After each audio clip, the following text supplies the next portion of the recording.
Jalen Duren returns and has a big-time game against the Chicago Bulls, and in this game, we saw JB Bickerstaff test out a few things. We'll break it down and talk about what those things were in today's episode, Locked On Pistons Podcast.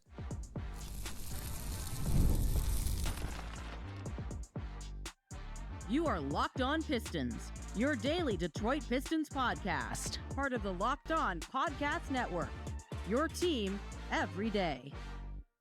What's the deal? Welcome back to another episode of the Locked On Pistons podcast. Per usual, I am your host, Khahil. I've been covering the Detroit Pistons for the last 4 years, been a credentialed media member now for the last 3 years. I appreciate all of you guys who make Locked On Pistons your first listen of every single day. We're free and available on all your podcast platforms. If you haven't already, head to the YouTube channel, hit that subscribe button, or leave us a 5-star review on whatever podcast platform it is that you are listening to us on. And also, today's episode is brought to you by FanDuel. Use your profit boost on an NBA future and get entered for your chance to win a trip to the NBA Finals. Play your game with FanDuel, the official sports betting partner of the NBA. I also want to thank you guys for helping make the Locked On Podcast Network the #1 sports podcast network in America. You guys are absolutely insane. We appreciate all of your guys' support. You guys are some real ones. And later on, we will discuss, is there a real MVP case for Cade Cunningham? And then also, later on in the podcast, we'll discuss, has the Pistons trade at the deadline already backfired on them? We'll talk about it and break it all down. But first, we're going to start with the Pistons win over the weekend. Saturday night, they took on the Chicago Bulls, and they win 126-110. Jalen Duren did return in this game. We'll talk about him in just a moment. But Cade Cunningham at 18, 13, and 9 didn't have to play too much in this game. Paul Reed was extremely effective again in his minutes off the bench, while Isaiah Stewart is serving the rest of his suspension. I believe he has 4 games left of that suspension. Paul Reed had 15 points and 9 rebounds off the bench in just 19 minutes of action. Duncan Robinson had a great game. He had 17 points, and he made 5 3-pointers in this game. He went 5 of 10 from deep. But I want to spend some time just real quickly to talk about Jalen Duren, who returned in this game and had 26 points, 13 rebounds in just 28 and a half minutes, of game action. He shot 12 of 20 from the floor and was very effective in his first game back against the Chicago Bulls. Even had like a little disrespectful but funny highlight. Not even a highlight, just a brief second of Nick Richards kind of just dropped the ball on his head. That was it looked like he was about to get up and go after Duren, but that was funny. Duren had a great game. And there's a few things I want to talk about in this first segment. I wanted to start with Duren. And I don't want to say that I can't say that he's not getting enough credit for the seasons he's had, because he was an all-star this year. So he obviously has gotten credit for the seasons he's had. And there's been a lot of talk about him. Like, he's getting some national fan base love. Like, a lot of people outside Detroit are talking about Jalen Duren. He's getting pretty popular. I mean, he got, what was the streamer? Was it Blackboy Max? I forget what streamer he was on over the All-Star weekend, but like, he's making a name for himself. So I can't sit here and say that he's not getting the credit he deserves. But this year, and this is something we'll dive even further into in a future episode, and we'll really get into the film about it. First, his improved finishing may not be shown as much in the numbers, but he's a much better finisher this year, not just due to like his touch around the basket, which has been very good. Not just due to the fact that he's able to dunk almost everything once he gets there. I mean, that is a big thing too. But his improved footwork is just crazy. The footwork, if you looked at his footwork from today and compared it to where he was as a rookie, I know he flashed some things throughout his career. I mean, we talked about on the podcast all the things he would flash. But if you compared where his footwork was his rookie year compared to where it is right now, it's just crazy. He has such a... I tried looking up if there's an actual word for this, but it's just something I've picked up on growing up playing basketball and some training I used to do in freshman year of college. And I don't think there's an actual word for this in basketball terminology. If there is, someone let me know. I think it's just really footwork and balance. But something I've noticed, and it's like a nerdy thing that I've noticed with him, is that the first step after his gather, he has become so much more on balance and really utilizes his gather step to give him optionality on some of his finishes at the rim. What I mean by that is, usually he's right-handed, so usually the foot he's jumping off of is his left foot. So the first step of his gather is usually going to be with his right leg, his right foot, right? So he does a great job of attacking space, finding a space for him to step into, And then once he gets into that space, we're seeing him go to Euro steps. We're seeing him go to like inverted Euro steps where you kind of fake the one way and then take a larger step towards the direction of your first step. Like he's showing off this improved footwork and balance on one foot. It really allows him, because you'll see a lot of his drives, like watch for this moving forward.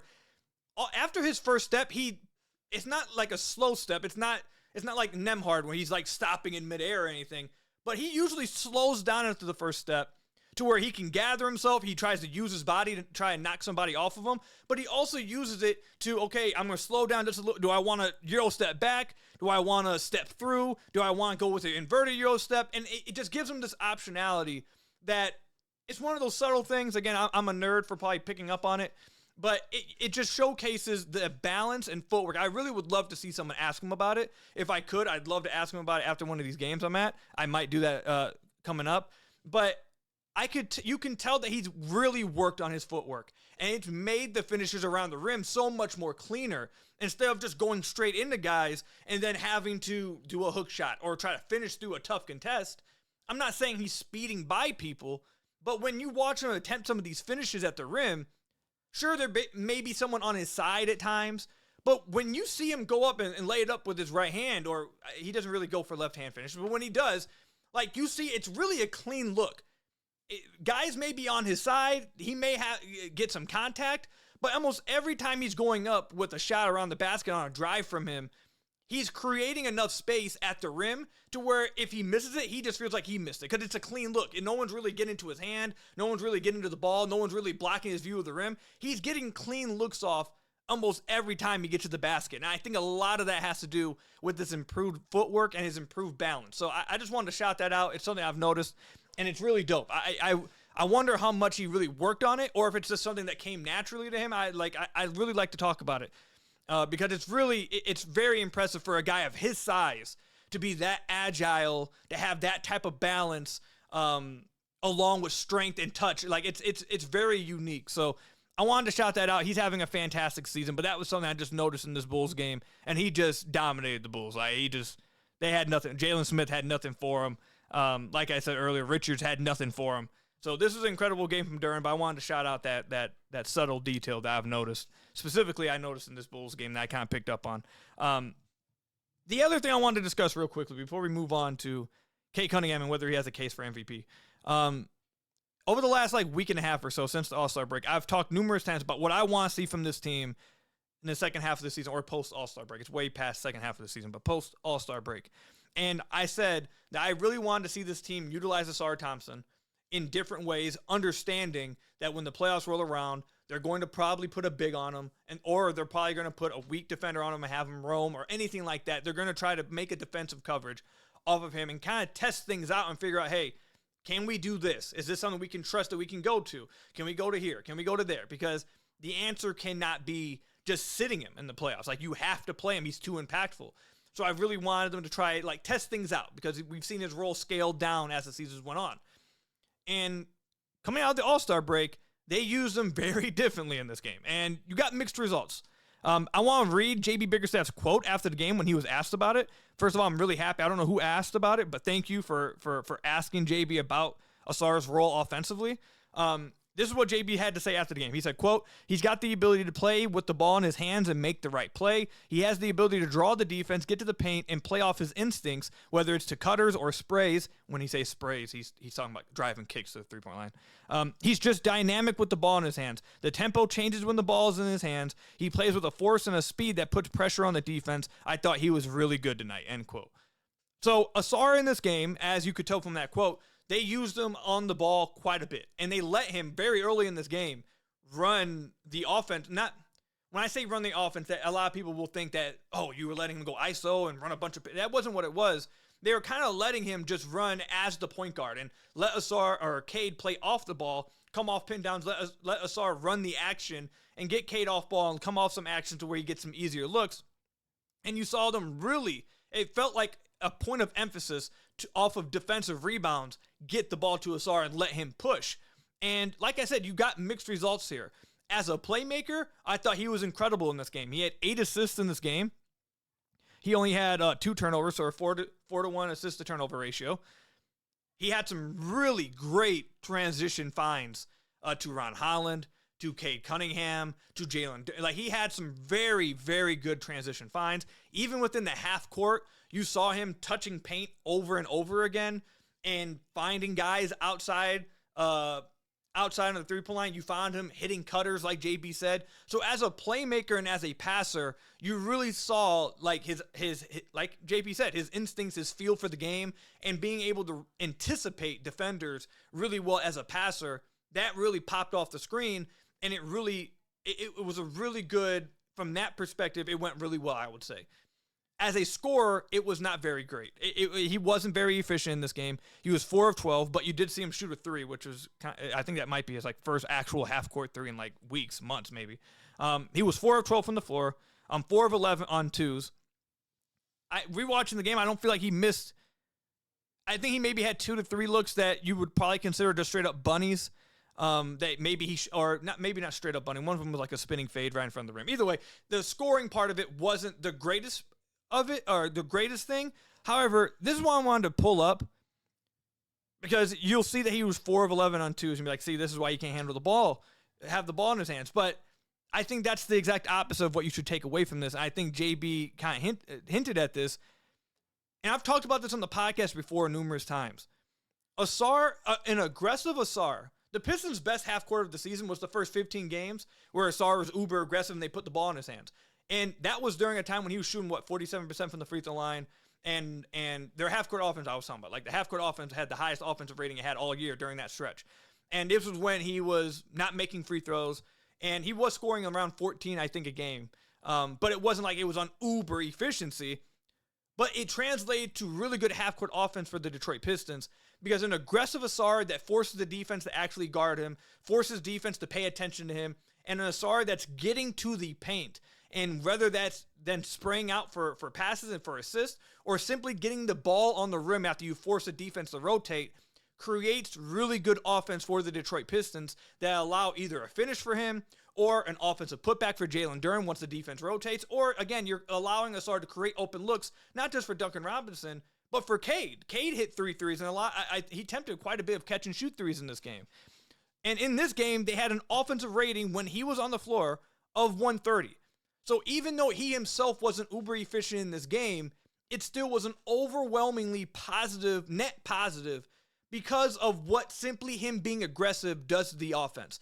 Him being aggressive and getting to the basket and missing a layup or missing a spinning fade or whatever it is, and then opening the opportunity for Duren to get the offensive rebound because the defender has to rotate, creates a better look than Ausar in the corner and his defender sagging off of him. Him getting to the paint and forcing defense to put their eyes on him and him to take advantage as a passer creates better offense. You're just creating a better flow, and it will play out that way. So overall point here is, I think JB, I'm not saying that they should put the ball in Ausar's hands all the time, and I'm not saying that maybe even is the solution A to what potentially could be the problem. I think we'll start to see JB do a couple different things with Ausar as the season closes. I'm happy to see that. But I think you saw in this game, hey, this could be an option simply because he's able to get to the paint. He is a good passer. And if we can hope that the efficiency and he makes more shots, it can really take off. But simply him being aggressive is better than a non-aggressive Ausar. That's better for the team's offense. So I like what we saw in this game. You would like to see him be more efficient as a scorer in this game. Hopefully he is as he gets more reps as we close the season. But overall, it was a big net positive, and the passing he exhibited in this game was really, really good. It was really impressive. So, long segment, but let me know in the comment section down below or over on Twitter at Khahil how you guys feel about Jalen Duren's season, and also how the Pistons utilized Ausar in this game. Coming up, I want to talk about whether Cade Cunningham actually has a real case to win MVP this year. We'll talk about it coming up. Today's episode is brought to you by Prize Picks. You can use code LOCKEDONNBA and get $50 instantly when you play $5. Again, shoot your shot on Prize Picks, and you get $50 instantly in lines when you play your first $5. That's right, Prize Picks is giving you $50 in lines when you sign up. Prize Picks makes every dunk, every dime, and every board that much more exciting. It's America's #1 app for sports picks. Prize Picks is simple to play. You just pick more or less on 2 to 6 player stat projections, and if your picks are right, you can cash them in. You can choose from basketball, baseball, hockey, soccer, UFC, and more.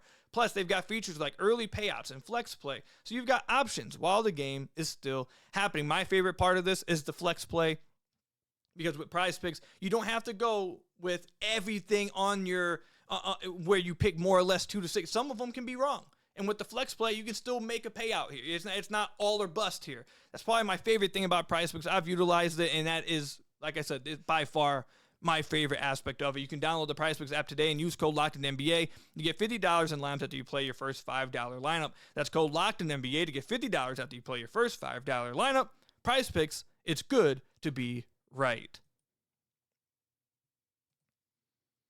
So I want to thank you guys again for making Locked On Pistons your first listen of every single day. We're free and available on all your podcast platforms. If you haven't already, head to the YouTube channel at Locked On Pistons. Hit that subscribe button or leave us a 5-star review on whatever podcast platform you're listening to this on. That's another great way to support the podcast. If you guys want to join the Everydayer Club, where you will get access to a Locked On Pistons Discord server, and you also will get access to ad-free episodes of Locked On Pistons. It's compatible with all podcast platforms, whatever you guys are listening to this on. If you guys want access to any of that, you can check out the description down below, where you can click the link for the Everydayer Club, or you can head right over to lockedonpodcast.com/Everydayer Club. All right, so Cade Cunningham, there's been a lot of talk about him since the Knicks game. There wasn't really much talk about him nationally before when it came to this conversation, though on FanDuel he had the third best odds for the last few weeks.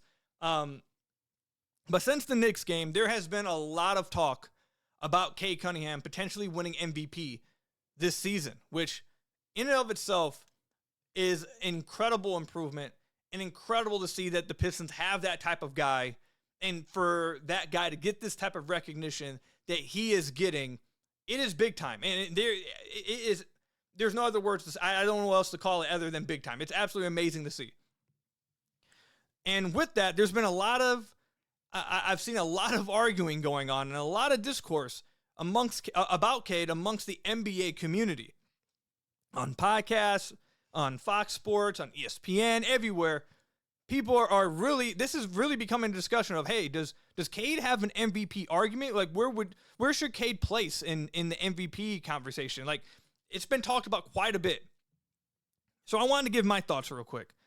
Over the last, I think this past week, actually, on the Hoop Collective podcast, Brian Windhorst, Tim Bontemps, I believe it's Tim Bontemps that does the poll, the straw poll, whether it's actually him that does it for ESPN or whether he's just the one that relays it. I'm not sure which one. But he revealed the straw poll for the latest MVP votes. And I believe it was taken during All-Star break, so before they came back. It was either that week or the few days before that week. Either way, in the latest straw poll for ESPN, Cade finished third in MVP. He finished behind Jokic, and he finished behind SGA. But he finished third. He leaped Luka, he leaped Wemby, and he was third. He received 1 first-place vote and 9 or 10 second-place votes, which I think was the most of anyone not named Jokic and SGA. So he finished third amongst the latest straw poll. Do I think Cade can actually win MVP this year? Do I think he has an actual MVP argument? Well, I'll relay what those... I won't say what my stance is yet, but I'll relay what the argument for Cade is for those that believe Cade could win MVP. This is what the argument would be. Number one, the most simple argument that, whether people like it or not, has been used for the history of the NBA, and I do not think that it's this wrong or simple-minded, simpleton thinking. I think it absolutely is something that should be a part of the argument. Now, should this just be what wins the argument or wins the award every time? Absolutely not. But to act like this part of it doesn't, which I've seen a lot of people that are against Cade winning MVP, acting like this should not be a part of the argument, I think is very wrong. And that is the fact that the Pistons have the best record in the NBA, and he is the best player on that team. We've seen that happen multiple times throughout NBA history, and being the best player on the best team in the NBA matters, especially when you are a superstar type player. If it was like the Atlanta Hawks in, 2013, whenever, when they were the top seed and then got destroyed by LeBron. I forget what season. Was it 2016, 2015? Whatever season it was. If it was like that when there wasn't a real all-star and it's just like a bunch of really great players or really good players, Al Horford was probably a great player, but you guys get what I mean. If it was like that, then fair enough. That obviously you don't just give MVP to Kyle Court. Like, you guys get what I'm saying. But Cade's a superstar type player. And for him to be the best player on the best team as a superstar, that 100% plays into the argument. So I think that's number one for Cade. His number one argument is, I'm the best player on the best team. The second piece of this argument for Cade is, no one thought we would be this good. Before the season, their over-under was set around 43.5. And there were a lot of people saying they would not be this good. There was a lot of people who were taking the under on 43.5. There were a lot of people saying that without Malik Beasley, they were going to be exposed, that they were going to take a step back, and that they didn't do enough, and that they're banking too much on their young guys. Their young guys aren't actually that good. So it's like, that was what was being talked about before the season. Now, fast forward a few months, not only is Cade a superstar, not only do they have the best record in the NBA, but following up with that best record in the NBA, that then means that they are supplanting the team 2 months ago that people were talking about, is this maybe the best team we've ever seen in the OKC Thunder? 2 months ago, people were talking about the OKC Thunder might shatter their win record and might just get by it easily. And now 2 months later, the Pistons have a better record than them. So those, I think, are the top two arguments for Cade. It's team success. The other part of it, for anyone who's interested in advanced analytics, I value catch-all metrics, but I don't like to rely on them for everything. I don't think you should rely on one thing for everything, which is why I'm not the biggest fan of catch-all metrics. But for what it's worth, Cade has now soared to second place in wins above replacement. He's only behind SGA. He's leapfrog Wemby. He's leapfrog Luka Doncic. So that's where he is in wins above replacement player. When you look at EPM, he is behind Steph Curry. That would have him 1, 2, 3, 4, 5, 6, 7. He would be 8th in EPM on the season. He's behind, like I said, Steph, Mitchell, Giannis, Wemby, Luka, Kawhi, SGA, Jokic. You also look at the impact with him on the floor. The Pistons are 5.3 points better with him on the floor. When he is on the floor, they have a net rating of 10.5, so they're just bludgeoning teams when he's on the floor this year, and they're better, obviously, with him on the floor versus off. So those are some other minor arguments. The impact on the floor, obviously, just from the on-off.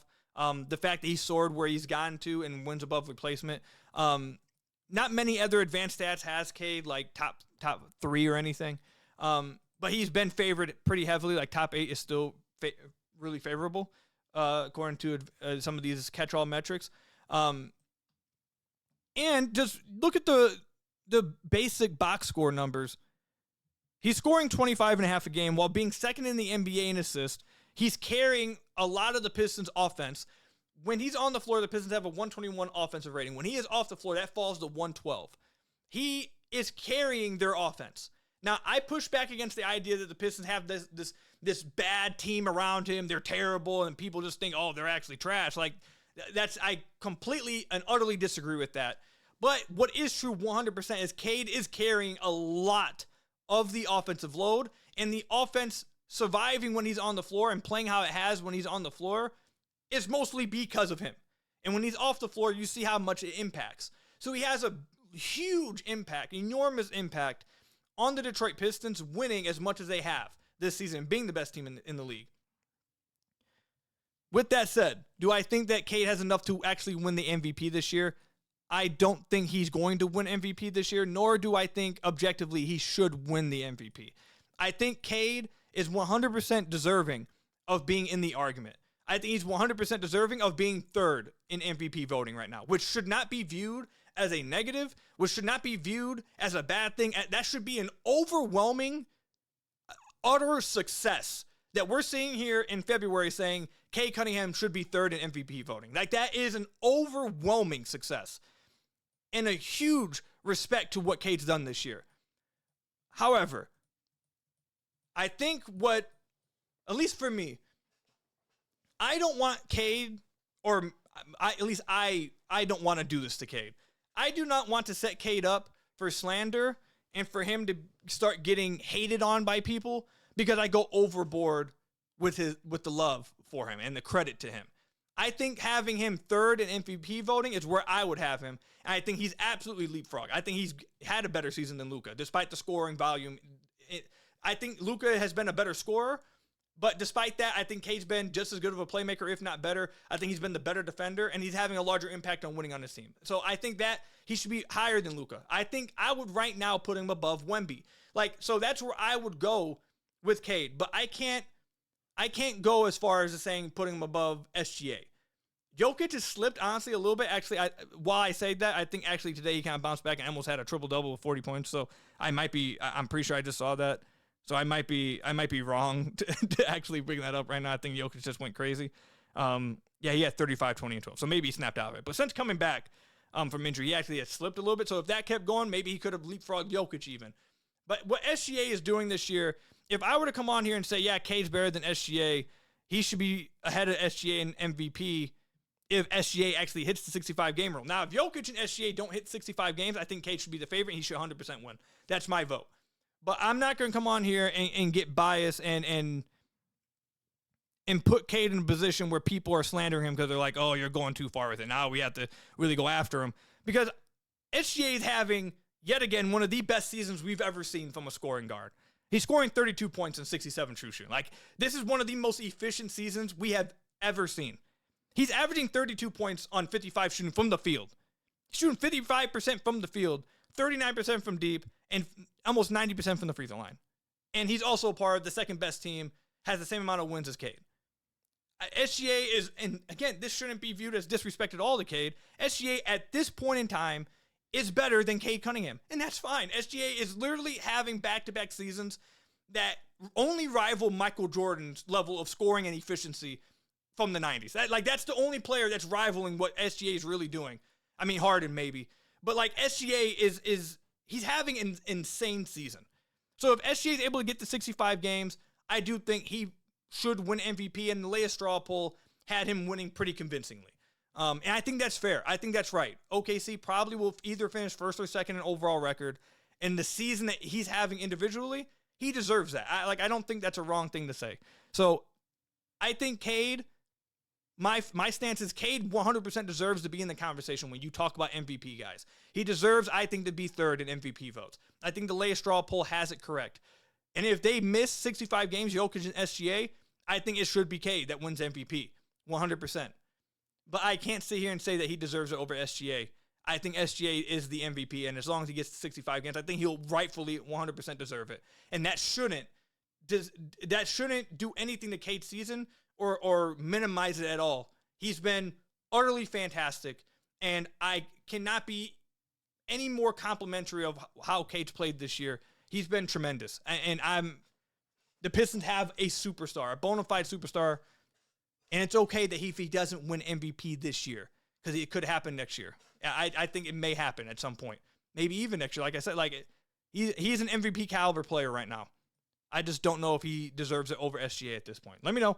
Comment section down below or over on Twitter at Khahil. Do you guys agree, disagree? How would your MVP rankings look as of right now? But coming up, has this trade that the Pistons made at the trade deadline already backfired on them? We'll talk about it and break it down coming up. Ever wanted to experience the NBA Finals live and in person? FanDuel is giving you the chance to turn that dream into a reality with their NBA sweepstakes. Here's how it works. Use your profit boost on any NBA future and you'll automatically be entered for a chance to win an NBA Finals trip for two. That's right, flights, tickets, and the whole experience. If you're already looking at the board and thinking about which team can make a deep run, this is the perfect time to lock it in. I love futures this time of year, whether it's picking a team to win the championship or grab a conference title. It adds the extra layer of excitement to every game down the stretch. Just visit FanDuel.com to get started and use your profit boost on an NBA future and get entered for your chance to win an NBA trip or a trip to the NBA Finals. Play your game with FanDuel, the official sports betting partner of the NBA. Then I've got to tell you guys about another one of our sponsors, TurboTax. Tax season doesn't have to take over your life. This year, TurboTax is making it easier than ever to just hand things off and move on with your day. With TurboTax full service, you can have your taxes done for you by a trusted local expert, start to finish, without the stress or guesswork. Instead of spending hours trying to figure out forms, you can meet with a local TurboTax expert in person or connect online. They handle everything from W-2s to self-employed forms and work to get you every deduction. It's a huge time saver and gives real peace of mind knowing an expert is handling it. For a limited time, you can have your taxes done by a local TurboTax expert for just $150 all in. If a TurboTax expert didn't file for you last year, just file by February 28th. Take taxes off your plate and get back to your life. Visit TurboTax.com/local to book your appointment today with TurboTax.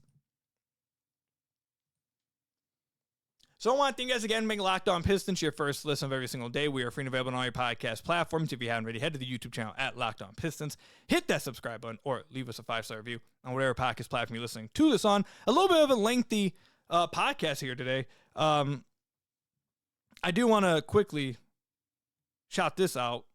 I should have done it in the last segment when we were talking about Cade's MVP case. I should have told you guys where he's at in odds as of right now, because the odds have shrunk. Where is that? Why did I just lose it? All futures. Here we go.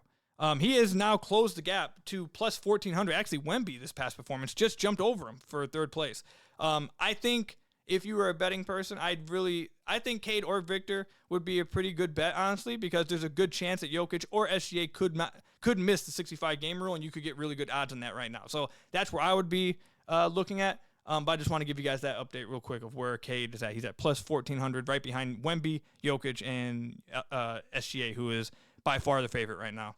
All right, so the Pistons made a trade at the deadline. Everyone knows what it was. They just played the Chicago Bulls. They matched up. Jaden Ivey did not play in that game, but they got to see former Piston Jaden Ivey. They hung out, talked after the game. Everyone knows about it. They traded him at the deadline for Kevin Huerter and a pick swap with the Minnesota Timberwolves. At the time, and really even like after or before the last game, they were talking about everything Kevin Huerter brings to the team, but he's yet to really be at any point a part of the real rotation. He didn't play at all in this game. Doesn't seem like that they have much plans, I should say, for him to really be a huge part of this team on the court. So does that mean the Pistons, this trade's already backfired? They got a guy that they just don't even really want to play, that they're not, maybe don't want to play is a little bit strong, but don't have to play and don't feel like they need to right now. They trade Ivy for that. Has the trade already backfired? And flatly, no, it has not. And this is what I think people need to, this is what people need to understand. I said this when the trade happened that day. I'm going to continue to say it until people listen. The Pistons made that trade not because they needed a player to get better. They did not make that trade saying Kevin Huerter's putting us over the top. They did not make this trade saying we believe this player can play 25 plus minutes for us. They made that trade for a few reasons, but I'll highlight two here.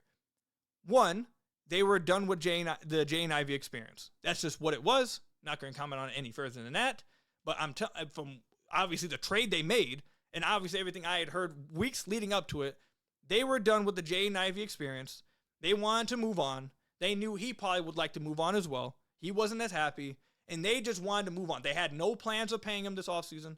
There was no plans of even, I think there was a good chance they just remove his qualifying offer and just let him be a unrestricted free agent. They weren't actually, I almost would say they were going to do that. They didn't want to bring him back on a shorter term deal. They didn't want to bring him back on a low cost deal. They were just done with the experiment and wanted to get the